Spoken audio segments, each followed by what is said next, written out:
Good day, good day, good day, everyone. Welcome to Morning Sip with Rep Melissa. I am Rep Melissa, and SIP stands for Spirit in Practice, where we practice because practice makes progress. Yes, it does. So I don't know what's going on with the screen here, but we're just going to roll with it. We're just going to roll with the little border of joy and yes. So we are in our new series that we started yesterday. The series is Thread, and it is inspired by a poem by William Stafford that is called The Way It Is. The Way It Is. And I just want to share the poem again. And then we're going to get into the thread through another poem. So this might be a poem week, y'all. And that poem is by Diana Chapman Walsh. And it's one of my favorite poems. And speaking of poems, did anyone do their affirmative poem for their essence, their quality for 2026? I did receive one that is amazingly creative and expressive and visual by our very own Shay. So I'll check in with Shay to see if I can share it. I was going to say I'll share it on Friday when we do our roll call, but let me check in with Shay first to make sure it's okay that I share it. But Shay did the assignment and she got it going. She got it going. It's absolutely beautiful.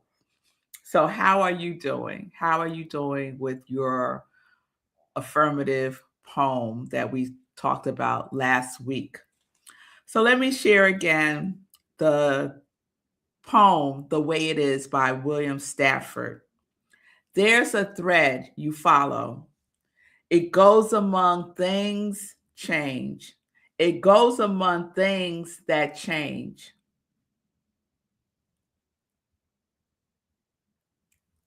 But it doesn't change. People wonder about what you are pursuing. You have to explain about the thread, but it's hard for others to see. While you hold it, you can't get lost. Tragedies happen, people get hurt or die, and you suffer and get old. Nothing you do can stop time's unfolding. You don't ever let go of the thread. So, yesterday I asked you all, what is your thread? What is the thread that is unchangeable? What is the thread that you hold on to no matter what? And so some of you share Christ consciousness, Jesus, Buddha, love, beautiful, wonderful threads that you are holding on to. So, what is that thread for you? That is our guiding question for this week. What is the thread for you? So, you all know one of my threads is joy. The vibration, the frequency actually of joy is one of my threads that I have over the years embraced and embodied. So, what are yours? Because it is an opportunity to return to the thread. If you have wandered off, you know what we do when we wander off? We gather ourselves and we come back to present, right? So, is there a thread that you let go of? For whatever reason, you let go of the thread. But guess what? The thread never lets go of us. The thread never lets go of us. It reminds me of the African story about Ori, right? Ori is our twin in heaven, and our twin in heaven never lets go of us. Our Ori is our purpose, and it never lets go of us. So our thread, our purpose is another thread that we get to hold on to, our reason for being, We get to hold on to that. It's unchangeable. Your reason for being is unchangeable. So let me share the second poem. And I'm going to see if I could put it up on the screen. Oh, okay. I don't know if y'all could read that. It's a little tiny, but it's there. So this poem is by Diana Chapman Walsh. I'm just curious if I could get it bigger. Let me see. No. Oh, look at that. StreamYard is doing some dudes up here. That's cute. All right, StreamYard, I see you. I see you. All right, let's get back up here. Uh-oh. See, y'all. You see what happens, right? I should have left well enough alone. Yes, I should have. So let's go back here. The poem is called Potbound. He asked me a question I never considered before. When is it that you know you have to go someplace else? At first I think, I don't know. Don't go, never have. Just try to please. Do what's expected. Bloom where I'm planted. But then the answer germinates in the soil of my mind. I see a potted plant, roots protruding from the drainage hole in the bottom, to go, bursting to grow. After weeks or months or years of putting its root systems down, of consolidating its power, husbanding its resources, it has reached a crisis point. Lost its equilibrium, has to go, has to grow. I run down the cellar and root around for a larger pot, a little larger only, so my vulnerable plant won't wilt in the unstructured vastness of a new world without apparent walls. I have to smash the old pot to rescue my restless plant. Impacted root system now naked in my hand. A small sacrifice, but a radical operation to deliver the plant from death. When is it that I know I have to go someplace else? When is it that I know I have to go someplace else? When I have to grow or die? Ooh, every time I say that poem, it gives me chills. It does. So, what is it for you that is ready to grow? What is it for you that is ready for you to let go of? Are you willing to let go? So you see, although the pot may change, right? The structure or the pot may change, but the essence is constant. That desire to expand, to grow, it's embedded in who we are.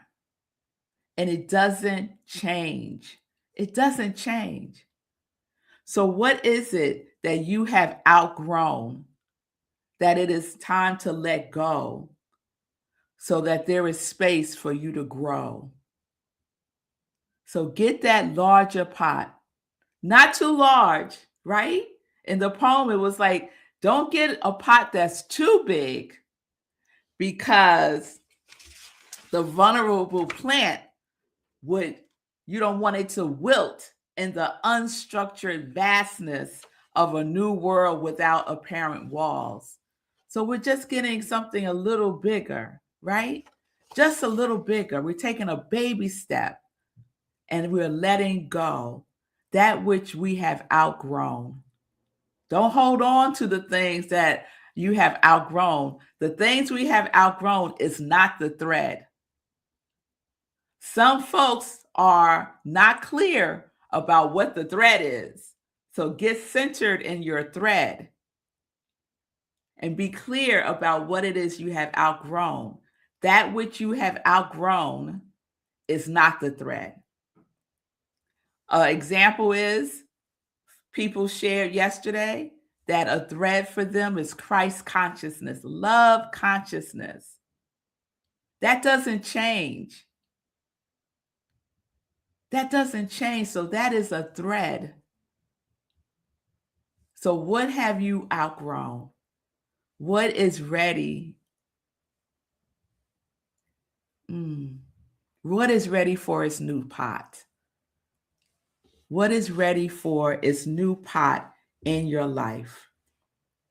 Your essence, that which you are, is another thread. It is another thread that you get to use, that you get to experience. Yes? So, what is it for you? What is your thread? And what is it that you have outgrown? All right. That's the question that we're adding on for today. Again, the poems I'm referencing are The Way It Is by William Stafford and Potbound by Diana Chapman Walsh.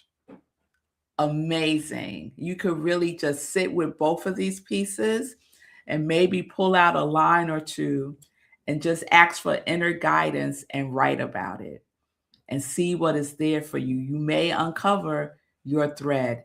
You may discover that which you have outgrown. Have you outgrown worrying? Have you outgrown doubt? Have you outgrown limitation? Have you outgrown certain habits? Have you outgrown people? Have you outgrown certain behaviors? What have you outgrown that you are now willing to let go of? All right. So let's get into some joy news. So I want to share a shout out to all of my 30-day mental diet folks. We had a wonderful class last night, and now that class is closed. So if you want to experience it, you'll have to wait until 2027. And I'll give you a little sneak peek. That's going to be a totally different experience because we will be using my book. So more about that. We have plenty of time to get there, just planting the seed now. So Wednesday, we usually have our community cafe. Tonight, our community cafe is on pause. So we have paused the community cafe because we are doing something different for 2027 because we might have outgrown the pot of community cafe. And so our next pot, a little bigger, is our spiritual living book study. And you are all invited. It is open to everyone. The book is Making Peace with Your Parents by Harold Bloomberg. And this is a book to support you in your relationship with your parents, caretakers, living or transition, because those relationships really lay the foundation for how we relate to ourselves and others. So it's an opportunity to explore, to get clear. If you feel like, Rev Melissa, I am good with my parents, fabulous. You can still come and you can share. But believe you me that there is something there for everyone. So we start on February 4th, 7 p.m. Eastern Time. Get the book now. Be ready, be willing, show up, and we will take it from there. The Spiritual Living Book Study is exploring spiritual wisdom together in community. So I am very excited about that offering. Let's see. The other thing I would like to share is for you to mark your calendars for our next meditation with the full moon, January 29th, 2026 at 8:30 p.m. Eastern Time, right where you're watching me now. We do a full spiritual practice with the energy of the full moon. It is amazing. All right, y'all, let me tune in and see. Thank you, Sekou. Sekou shouting out the book. Yes, yes, yes. Thank you, Sekou. All right, thank you everyone for being with me today. Have a wonderful today. I will see you tomorrow. Peace and blessings, peace and justice. We are living life in joy, connected to our yes.